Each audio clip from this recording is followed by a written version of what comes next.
હવે રોગ આવ્યો એટલે દવા આપણે છાંટવી પડે. તો પેલો પાણી ભરી લઈ પછી દવા નાખી દે. દ્વારકાધીશ મિત્રો, તો આજે આપણે આમ તો વરાપ થઈ ગઈ છે. કાલનો વરસાદ બંધ થઈ ગયો એટલે વરાપ થઈ ગઈ. એટલે કાલમાં આપણે ભૂંડણા આવી ગયેલા છે ખેતરમાં, તો થોડુંક ખોળી નાખેલું છે. એ તો સિંગમાં એ દોડવાય નથી આવ્યા, ફૂલ આવ્યા હતા, શરૂઆત થઈ ગઈ આવવાની. તો આવી રીતે શેઢામાં બધે ખોળેલું છે, તમને રોંધી નાખેલું છે. અને સિંગમાં હજી જો ફૂલ આવ્યા કે અત્યારથી ભૂંડણા ચાલુ થઈ ગયા હોય તો પછી આગળ તો આમાં કેટલું ધ્યાન રાખવું. ભૂંડનો બહુ ત્રાસ છે અમારી બાજુ ભૂંડણાનો. એટલે અત્યારે ભૂંડણા જો અમારી સિંગ અત્યારે અમારી મોલત બગાડે તો એ કાંઈ કામનું નહીં, એટલે ત્રાસ જ એટલો હશે. તો રાતે આમાં આખો દિવસ કામ કરવાનું હોય તો રાતે જાગવું કેટલું ને ક્યારે આવી જાય એ કંઈ ખબર ન પડે. અને આ સિંગ આપણે બીજી વાર વાવેલી છે. એકવાર સિંગ વાવી એ સિંગ નથી ઉગી એટલે આપણે પાછી બીજી વાર ફરી લાવીને વાવેલી છે. એટલે આમાં ક્યાંક ક્યાંક ડબલ વેળવી દેખાય. ને આપણે જે ગિરનાર 4 વાવેલી છે એ મસ્ત પહેલી વાવણીમાં હારામાં હારી ઉગી હતી એ સિંગ, એમાં કાંઈ ઘટે નહીં. અને આ બેગ થોડીક પાકી છે. ખેડૂતની વાવણી બગડે એટલે આખું વરસ બગડે એવું કહેવાય. એમાં આપણે સિંગ બગડેલી હતી એટલે સિંગ બીજી વાર વાવી, પણ એમાં કાંઈ સફળતા મળે નહીં બીજી વારમાં 100% ઉગે એવી. આ આપણે ગિરનાર 4 છે.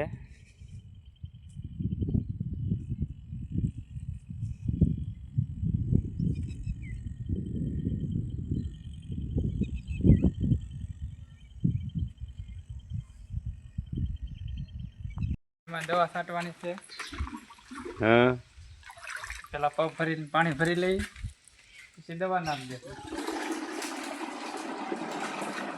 પેલા થોડું પાણી નાખી દેવાનું એમાં, એટલે દવા બધી મિક્સ થઈ જાય હારેલી.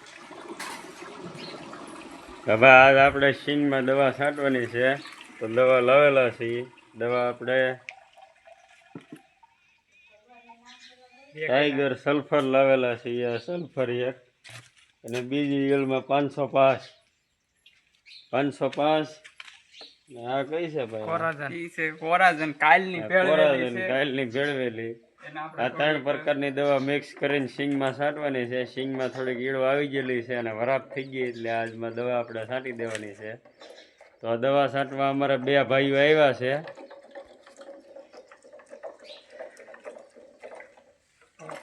પછી જાય દવા છાંટવા.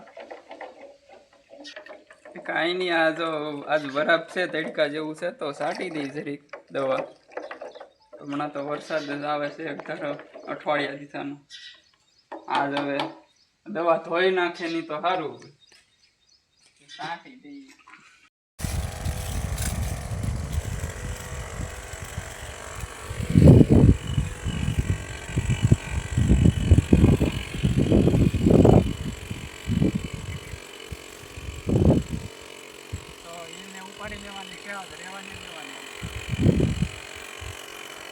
હવે આપણે આજ ઈળું સિંગમાં ને દવા છાંટવાનું શરૂ થઈ ગયું છે. ઈળું બહુ આવેલી છે. તો અમારે લગભગ અહીંયા 1 મહિનો અને 3 થી 4 દિવસની મોલત થઈ ગઈ છે. તો હવે રોગ આવ્યો એટલે દવા આપણે છાંટવી પડે. તો આ પહેલો છંટકાવ અત્યારે સિંગમાં ચાલુ છે.